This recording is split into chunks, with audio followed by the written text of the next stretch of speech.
আমার প্রিয় সন্তান, তুমি কি কখনো রাত জেগে প্রার্থনা করার পর একা ঘরের কোণে বসে ভেবেছ, ঈশ্বর কি সত্যিই আমার কথা শুনেছেন?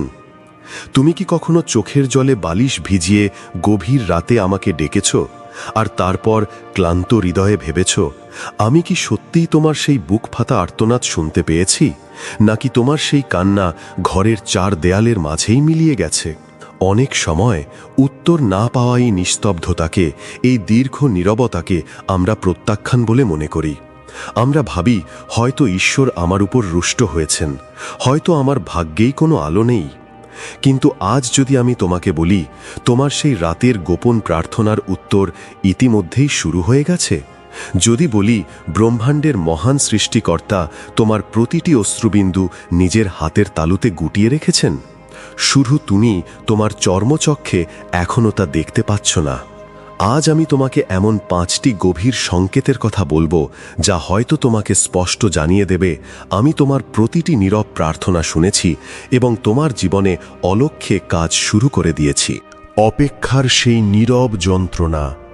আমি জানি তুমি বহুদিন ধরে একই প্রার্থনার উত্তর খুঁজে বেড়াচ্ছ। হয়তো মাসের পর মাস কিংবা বছরের পর বছর ধরে তুমি একই কষ্ট বুক চেপে বহন করছো। তুমি হয়তো ভাবছ, কেন এখনো তোমার চারপাশের পরিস্থিতি বদলাচ্ছে না? কেন তোমার পরিবারের আর্থিক টানাটানি শেষ হচ্ছে না? কেন ভালোবাসার মানুষগুলোর দূরত্ব কমছে না? নাকি নিঃসঙ্গতার অন্ধকার তোমাকে দিন দিন আরও গ্রাস করছে? প্রতিদিন সকালে উঠে নতুন আশায় বুক বাঁধো, আর রাত হলে হতাশা এসে তোমার সেই আশাকে দুমড়ে মুচড়ে দিয়ে যায়। তুমি ক্লান্ত, তুমি বড্ড ক্লান্ত হয়ে পড়েছ এই অনবরত অপেক্ষা করতে করতে। বাইরে থেকে তুমি সবাইকে দেখাও তুমি ভালো আছো, হাসি মুখে সবার সাথে কথা বলো, কিন্তু রাতে যখন প্রদীপ নিভে যায়, যখন চারপাশ শান্ত হয়ে আসে, তখন তোমার মনের ভেতরের সেই ভাঙা টুকরোগুলো খটখট করে বেজে ওঠে। তোমার মনে হয়, এই ব্রহ্মাণ্ডে বুঝি তুমি একা? সবাই এগিয়ে যাচ্ছে, শুধু তোমার জীবনটাই এক জায়গায় থমকে দাঁড়িয়ে আছে। কিন্তু শান্ত হও প্রিয় সন্তান, তোমার এই না বলা যন্ত্রণা, তোমার এই ভেঙে পড়া স্বপ্ন কিছুই আমার অজানা নয়। প্রথম সংকেত, অস্থিরতার মাঝেও এক অদ্ভুত শান্ত সমাহিত মন। যখন চারপাশের ঝড় থামে না, পরিস্থিতি যেমন জটিল ছিল তেমনই থাকে, পাওনাদারের তাগাদা কিংবা মনের ভেতরের অশান্তি দূর হয় না, কিন্তু তবুও তোমার হৃদয়ের গভীর তলদেশে হঠাৎ অদ্ভুত এক অচেনা শান্তি এসে বাসা বাঁধে। তুমি নিজে অবাক হয়ে ভাবো, আমার তো আজ ভেঙে পড়ার কথা ছিল, আমার তো আজ কেঁদে আকুল হওয়ার কথা ছিল, তবে কেন আমার মনের ভেতর এত স্থিরতা? জেনে রেখো, এটি হলো আমার প্রথম সংকেত। যখন ঈশ্বর তোমার প্রার্থনার উত্তর সরাসরি দিতে শুরু করেন, তখন তিনি আগে পরিস্থিতি পাল্টান না, আগে তোমার ভেতরের ঝড়কে শান্ত করেন। কারণ আসল অলৌকিক ঘটনা তো পরিস্থিতির পরিবর্তনে নয়, তোমার অন্তরের রূপান্তরে। বাইবেল পবিত্র বাক্যে ফিলিপিও 4:7 বলা হয়েছে, ঈশ্বরীয় শান্তি যা সমস্ত বুদ্ধির অতীত, তা খ্রিস্ট যিশুতে তোমাদের হৃদয় ও মন রক্ষা করবে। যখন তোমার জীবন থেকে ভয় দূর হয়ে সেই পরম শান্তি স্থান নেয়, বুঝবে আমি কাজ শুরু করে দিয়েছি। দ্বিতীয় সংকেত, যে আঘাত তোমাকে অতীতে গুঁড়িয়ে দিত, তা এখন আর তোমাকে ভাঙতে পারে না। মনে করে দেখো তো, কয়েক মাস বা কয়েক বছর আগের কথা। যে অপমান, যে আর্থিক সংকট বা যে প্রিয়জনের অবহেলা তোমাকে একদম শেষ করে দিত, যে পরিস্থিতিতে তুমি দিন কাটাতে আত্মহত্যার চিন্তা নিয়ে বা ভয়ে হাত পা ঠান্ডা হয়ে যেত, আজকের দিনে দাঁড়িয়ে সেই একই পরিস্থিতি এলে তুমি কি আর ততটা ভেঙে পড়ো? না, এখন তুমি ব্যথিত হও ঠিকই, কিন্তু ধ্বংস হয়ে যাও না। এর মানে কি জানো? তোমার ভেতরের নিরাময় বা হিলিং শুরু হয়ে গেছে। ঈশ্বর তোমার প্রার্থনার উত্তরে তোমাকে শুধু সমস্যা থেকে মুক্তি দিচ্ছেন না, বরং তোমাকে মানসিক ও আধ্যাত্মিক দিক থেকে এতটা শক্তিশালী করে তুলছেন যে ঝড়ের ঝাপটা এখন আর তোমার শেকড় উপরে ফেলতে পারে না। ব্রহ্মাণ্ডের নিয়ম হল, যে বৃক্ষের শেকড় যত গভীরে যায় তার ওপর দিয়ে কত ঝড় বয়ে গেলেও সে সোজা হয়ে দাঁড়িয়ে থাকে। তুমি এখন সেই শক্ত বৃক্ষে পরিণত হচ্ছ। তৃতীয় সংকেত, জীবনের কিছু দরজা হঠাৎ করে চিরতরে বন্ধ হয়ে যাওয়া। হয়তো তুমি কোনো একটি চাকরির জন্য মন প্রাণ দিয়ে প্রার্থনা করছিলে, কিন্তু শেষ মুহূর্তে সেটি হাতছাড়া হয়ে গেল। হয়তো কোনো সম্পর্ককে বাঁচানোর জন্য নিজের সবটুকু বিলিয়ে দিয়েছিলে, কিন্তু সেই মানুষটি তোমাকে ছেড়ে চলে গেল। তুমি কেঁদেছ, ঈশ্বরকে দোষ দিয়েছ, ভেবেছ তোমার প্রার্থনা বুঝি স্বর্গের দরজা পর্যন্ত পৌঁছায়নি। কিন্তু এটিই হলো সবচেয়ে বড় আধ্যাত্মিক সত্য। বন্ধ হয়ে যাওয়া প্রতিটি দরজাই প্রত্যাখ্যান নয়, অনেক সময় তা আমার ঐশ্বরিক সুরক্ষা। আমি দেখেছি সেই বন্ধ দরজার ওপারে তোমার জন্য কি বিষ লুকিয়েছিল। আমি দেখেছি সেই সম্পর্কটি কয়েক বছর পর তোমাকে কিভাবে ধ্বংস করে দিত। তাই তোমার কান্না সত্ত্বেও তোমার ভালোর জন্যই আমি নিজের হাতে সেই ক্ষতিকর পথগুলো বন্ধ করে দিয়েছি। পবিত্র শাস্ত্রে প্রকাশিত বাক্য 3 অধ্যায় 7 পদে লেখা আছে, যিনি খোলেন কেউ তা বন্ধ করতে পারে না, আর যিনি বন্ধ করেন কেউ তা খুলতে পারে না। কোনো পথ বন্ধ হওয়া মানে ঈশ্বর তোমার জন্য এক নতুন এবং মহৎ দরজার দিকে তোমাকে ঠেলে দিচ্ছেন। চতুর্থ সংকেত, ধৈর্য আর অপেক্ষাকে তুমি আর অভিশাপ মনে করছো না। প্রথমে যখন তোমার প্রার্থনা পূরণ হতো না, তুমি অধৈর্য হয়ে পড়তে, ঈশ্বরের ওপর রাগ করতে, ভাগ্যের দোহাই দিতে। কিন্তু এখন তুমি ধীরে ধীরে অপেক্ষা করতে শিখছ। তোমার ভেতরে এক গভীর বিশ্বাস জন্মেছে যে যাই ঘটুক না কেন, সঠিক সময়ে সব ঠিক হয়ে যাবে। বিশ্বাসের বীজ সবসময় মাটির নীরব অন্ধকারে গজিয়ে ওঠে। যেমন ব্রহ্মাণ্ডের একটি নিয়ম আছে, তুমি আজ বীজ বপন করেই কাল তার ফল খেতে পারো না।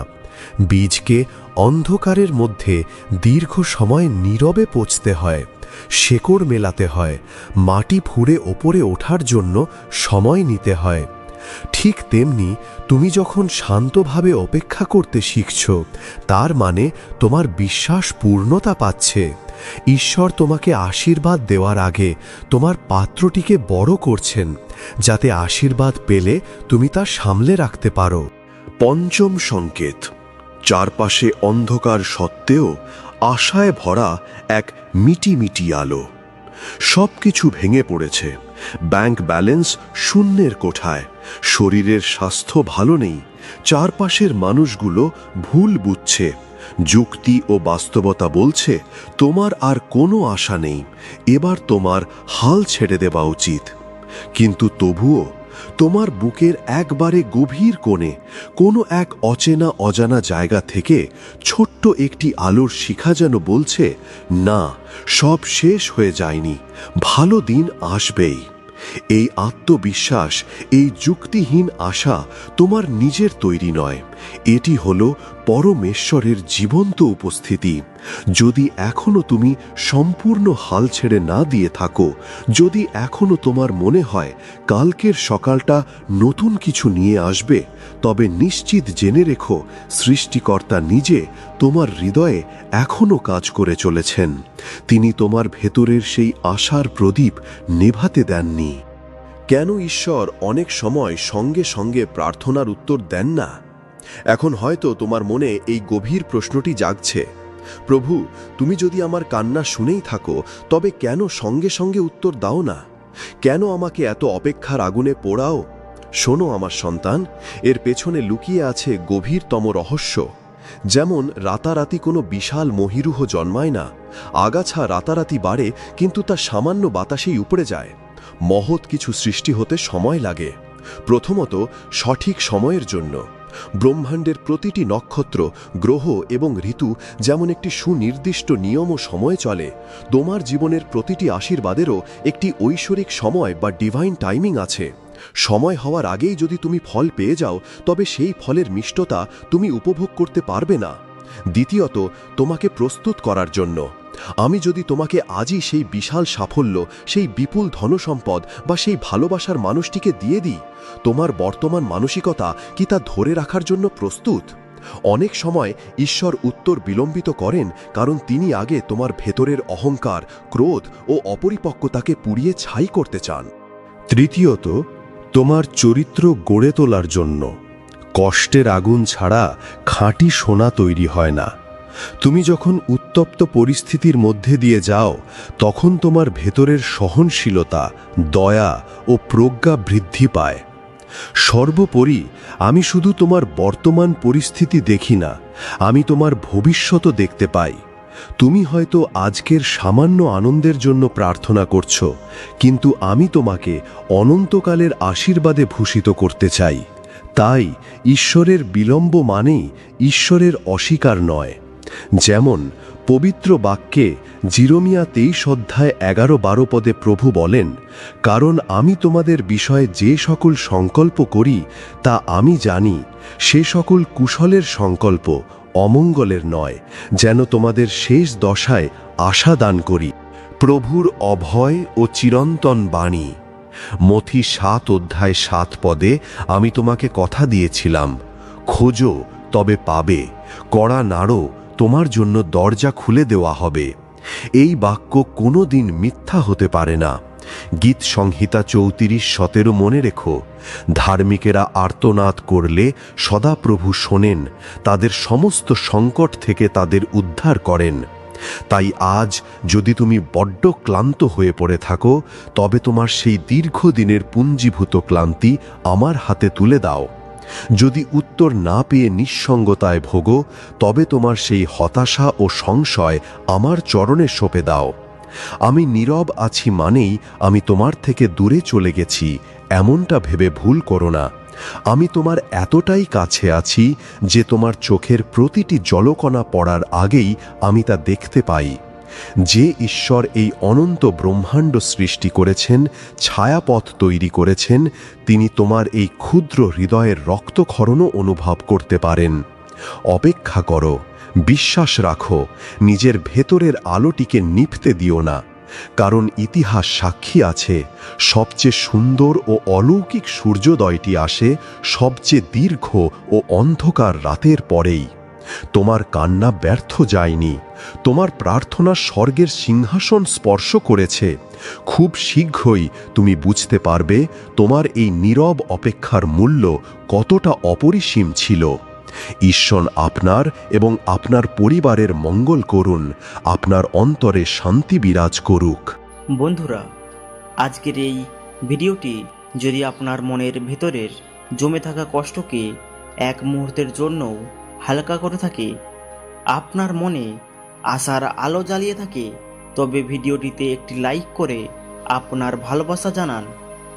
আপনার আশেপাশে এমন অনেক মানুষ আছেন যারা হয়তো আজ চরম হতাশায় দিন কাটাচ্ছেন, ঈশ্বরের উত্তরের অপেক্ষায় তিল তিল করে ভাঙছেন। দয়া করে তাদের সঙ্গে এই ভিডিওটি শেয়ার করে দিন। হয়তো আপনার একটি শেয়ার কারো জীবনে বেঁচে থাকার নতুন আশা যোগাবে।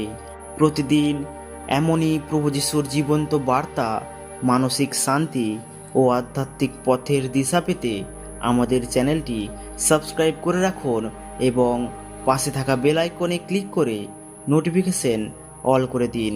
আজকের এই ভিডিওটি শুনে আপনার মনে যদি বিন্দুমাত্র বিশ্বাস জেগে থাকে যে ঈশ্বর সত্যিই আপনার কথা শুনছেন, তবে কমেন্ট বক্সে পূর্ণ বিশ্বাস নিয়ে লিখুন, আমি বিশ্বাস করি ঈশ্বর আমার প্রার্থনা শুনেছেন। দেখা হবে আগামী ভিডিওতে। ততক্ষণ সকলেই শান্তিতে থাকুন, সুস্থ থাকুন। ঈশ্বর আপনার এবং আপনার পুরো পরিবারের মঙ্গল করুন।